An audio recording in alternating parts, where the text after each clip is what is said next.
స్వామికి అదేమో ఇచ్చే స్వామి ఎంపీ క్యాండిడేట్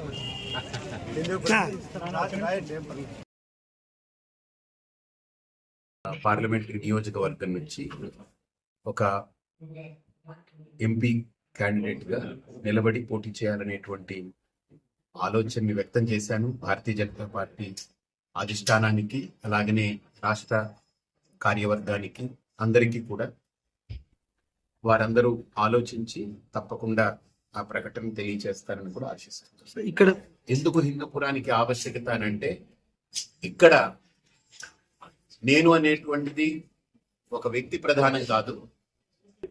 నా యొక్క గెలుపు వల్ల ఖచ్చితంగా భారతదేశము ఏదైతే ఈరోజు మనకు కేంద్ర ప్రభుత్వం అనుకుంటున్నామో, ఢిల్లీలో హిందూపురం తాలూకా ఆవశ్యకతలన్నీ వారికి తెలియచెప్పి, సో వారికి ఇది కమ్యూనికేట్ చేసి ఈ హిందూపురం యొక్క అభివృద్ధికి సంపూర్ణంగా తోడ్పడే దిశగా, అలాగనే ఇక్కడ దేవాలయాలు, మాన్యాలన్నీ కూడా మాయమైపోతున్నాయని విన్నాను.